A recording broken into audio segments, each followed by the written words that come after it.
Good morning, everybody. So today we're going to talk about where true power lies. This is another one of my revelations, right? I think a lot of people are focused on controlling their external environment and other people, right? We want to influence and affect and kind of control, how others perceive us, their role in our lives, how we engage with them. A lot of people are focused, again, even in working their way up through the ranks in the military or within a business environment, right? A lot of times that comes with roles that include management and supervision, which means basically moving up, right, and having control over others. However, one thing I've realized through the years is true power lies in self-control and a person's ability to be able to control, first and foremost, their behaviors, right? That's obvious. But in order to be able to control your behaviors, right, you have to be able to control your thoughts, right? In order to control your thoughts, you have to be able to control your emotions. So that's where true power lies, right? And self-control and being able to have power over our own emotions. And so how do we do this, right? So first and foremost, we want to be able to identify our emotions, right? So things that trigger us and being able to notice those signs of when we're getting heated, upset, or angry or things like that, right? But when you think about it, as we begin to identify those emotions, we're again quickly and more able to dictate, our thoughts around those emotions and then our behaviors, right? So meditation can be definitely really helpful with this because meditation does help you be more in the body and to be able to notice and be aware of these physiological changes that are occurring within your body so that you are aware of those emotions. And the more you do this and the more you practice it, the quicker and easier it gets, right?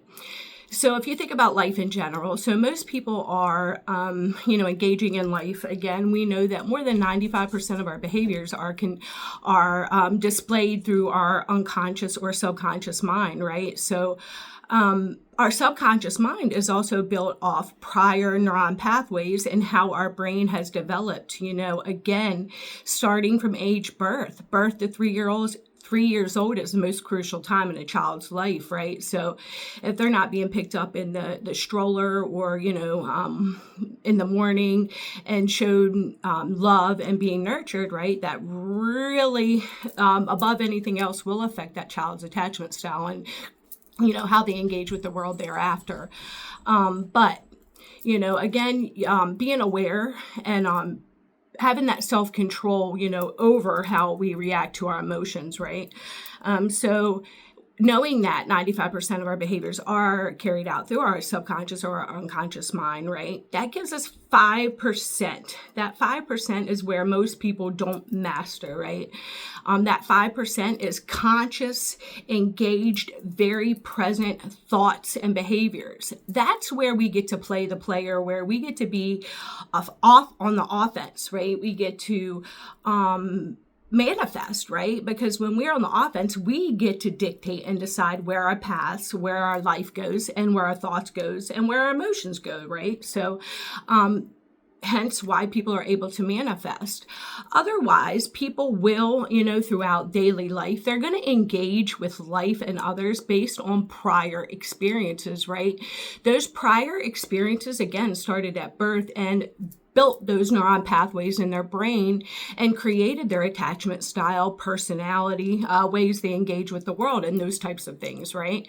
So it's very important to recognize that 95% of your life is being dictated from your past, and your past is being dictated through, again, lived experiences and, nurturing and your development in general, human development, right? So anybody who experiences adverse things in life, experiences trauma, things like that, obviously, that's going to impact that 95% of how we engage, because we're going to engage with life based on our prior behaviors. Again, this is where we need to master that 5%, where we are conscious, aware, and this is where no longer are we living from the past. In the past, we're living on the defense, right? So we're not engaged. We're automatic, right? We are walking throughout life. We are engaging with life based on our past experiences, which have built the neuron pathways in our brain that are dictating our future behaviors, right? And again, this is where it's really hard to get out of that loop, but you can get ahead of that. And again, instead of living on automatic, on the defense, or from the past, you can learn to live in that 5%, again, through meditation and different activities. But once you begin to live in that 5%, now you're living on the offense. You are no longer letting your past dictate where you're going in the future. So it really gives you infinite possibilities.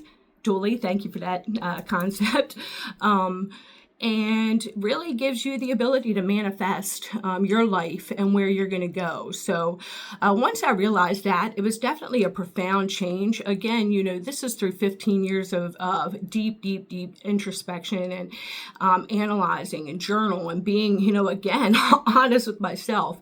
It's not something that I've mastered, but it is something that I definitely feel like through meditation and through being able to recognize these triggers and those triggers that lead to those physiological changes in my body.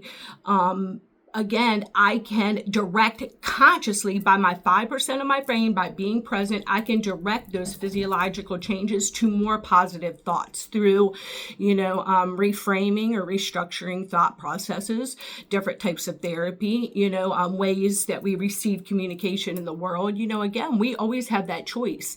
Is the music, is the media, is your environment, is your work environment, is your family environment, is your home environment, is that healthy? Because if not, we need to change that. Again, you're never going to get out of that negative loop and negative behaviors if you don't separate yourself from that long enough to be able to have these realizations. So anyway, with that being said, I hope this video helps some people. Again, true power lies in self-control, never control over others, because once you master yourself, again, you're no longer playing anybody's game. You're living your life for you.